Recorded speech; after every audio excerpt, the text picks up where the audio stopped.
नमस्कार। RP news 24। आज हम आपको आजमगढ़ के अतरौलिया थाना क्षेत्र के शेलरापट्टी गांव से जुड़े एक ऐसे मामले के बारे में बताने जा रहे हैं जिसने वरासत बैनामा और सरकारी अभिलेखों की पारदर्शिता पर गंभीर सवाल खड़े कर दिए हैं।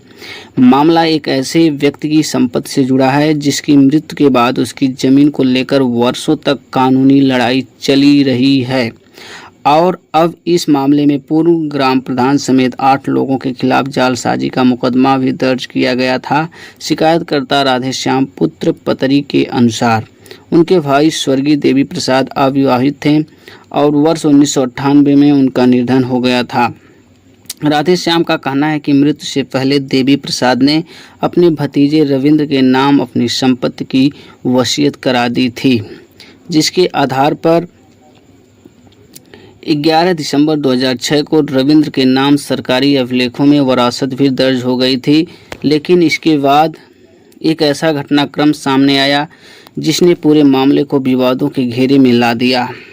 आरोप है कि गांव के तत्कालीन प्रधान जियालाल यादव तथा कुछ अन्य लोगों ने एक महिला को देवी प्रसाद की पत्नी और उसके नाबालिग पुत्र को देवी प्रसाद का बेटा दर्शाते हुए सरकारी अभिलेखों में वरासत दर्ज करा ली, जबकि शिकायतकर्ता पक्ष का दावा है कि देवी प्रसाद जीवन भर अविवाहित रहे थे। इतना ही नहीं, आरोप यह भी है कि लेखपाल और पंचायत सचिव की कथित मिलीभगत से सरकारी रिकॉर्ड में बदलाव कराया गया और बाद में लगभग 1,30,000 रुपये में पूरी जमीन का बैनामा पूर्व प्रधान जियालाल की पत्नी तथा उनके भाई हीरालाल की पत्नी के नाम करा लिया गया था। शिकायतकर्ता का कहना है कि वह पूरा खेल जमीन पर कब्जा करने के उद्देश्य से किया गया।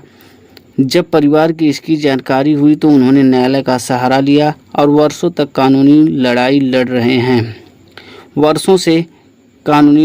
रहे हैं। वादी पक्ष के अनुसार बाद में न्यायालय के आदेश से स्वर्गीय देवी प्रसाद की संपत्ति की वसीयत पुनः रविंद्र के नाम मान्य हुई।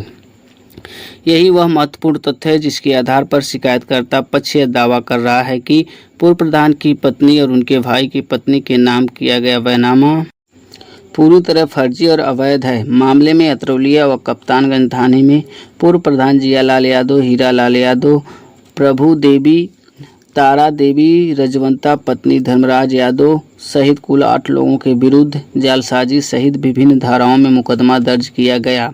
यह मामला केवल एक परिवार की जमीन का नहीं है, बल्कि यह सवाल भी खड़ा करता है कि यदि किसी व्यक्ति के मृत्यु के बाद उसके पारिवारिक संबंधों और उत्तराधिकार को लेकर के सरकारी अभिलेखों में गलत जानकारी दर्ज कर दी जाए तो एक आम नागरिक अपनी संपत्ति की रक्षा कैसे करेगा।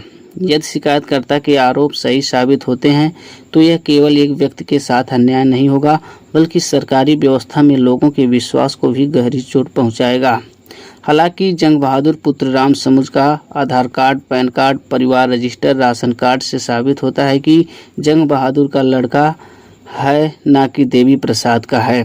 न्यायिक एसडीएम बोडनपुर मामले को संज्ञान में लेकर न्यायिक फैसला दें।